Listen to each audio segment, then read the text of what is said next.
They called him the strongest man who ever lived, a warrior blessed by God, feared by his enemies, and untouchable in battle. But his greatest battle wasn't fought with swords or spears. It was fought in the shadows of his own heart. And in the end, it wasn't an army that brought him to his knees. It was the woman he loved.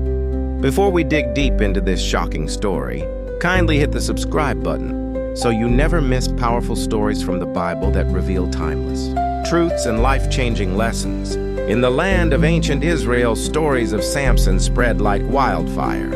Mothers whispered his name to calm crying children. Soldiers stood straighter when they spoke of him. He was the man who killed a lion with his bare hands, the man who struck down 1,000 Philistines with nothing but the jawbone of a donkey, the man chosen before birth, set apart by God under the vow of a Nazirite never to drink wine, never to touch the dead, and most importantly, never to cut his hair.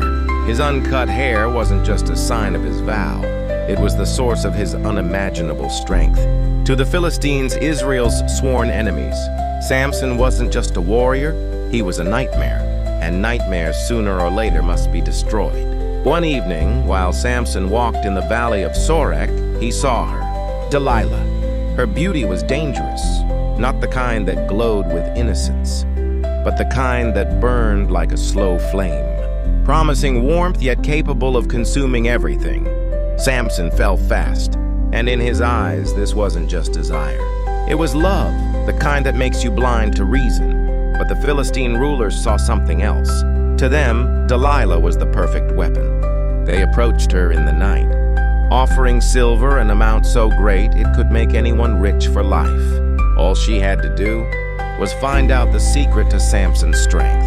It started with whispers in the dark. "Tell me," Delilah said one evening, tracing her fingers along Samson's arm, "how is it that you can't be defeated? What is the secret of your strength?" Samson, half amused, told her a lie. "If I'm tied with 7 fresh bowstrings that have never been dried, I will become as weak as any other man." That night, while Samson slept, Delilah tied him with 7 fresh bowstrings. And in the shadows, Philistine soldiers waited. "Samson, the Philistines are upon you!" she cried. He snapped the bowstrings like threads burned in fire. The soldiers fled, and Samson stared at her, suspicion flickering in his eyes. But love has a way of silencing warnings. Again, Delilah tried. This time, Samson claimed, "If I am bound with new ropes that have never been used, I will become weak." Again, she bound him as he slept. Again, soldiers crept in. Again, he tore through the ropes like they were nothing. Yet Delilah didn't stop. Days passed, and her persistence became a storm in his mind. "How can you say, 'I love you,' when your heart is not with me?" she said, tears streaking her face. "You have mocked me 3 times." The weight of her words cut deeper than any blade. Finally worn down, Samson told her the truth. "No razor has ever touched my head," he whispered. "If my hair is cut, my strength will leave me, and I will be as weak as any other man." Delilah's eyes softened, but her mind was already on the silver she had been promised. That night, while Samson lay in her lap, deep in sleep, she called for a man to shave his 7 locks of hair. Each lock that fell was a piece of his destiny, his calling, his protection. When the last strand dropped to the floor, she whispered the familiar cry. "Samson, the Philistines are upon you!" He awoke, ready to fight, but this time, the power was gone.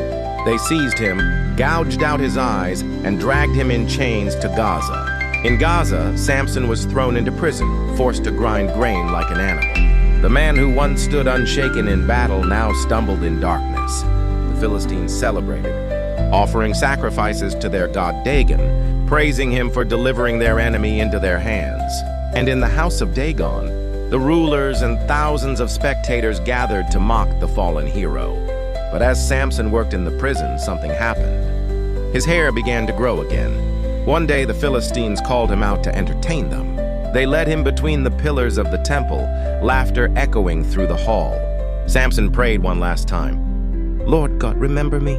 Strengthen me just once more, that I may pay back the Philistines from my 2 eyes." He placed his hands on the 2 central pillars and pushed with all his might. The pillars cracked. The roof groaned. And in one final surge of strength, the temple collapsed, killing Samson, Delilah's co-conspirators, and more Philistines in that moment than he had slain in his entire life. Samson's story became more than a tale of strength. It became a warning that the mightiest warrior can fall to the gentlest touch. That betrayal often comes not from enemies in battle, but from those we let into our hearts. And that sometimes the greatest victories are won in our final moments. You can make your outro warmer and more memorable like this. Thanks for watching. Stay blessed. Don't forget to like, share, and subscribe for more inspiring Bible stories.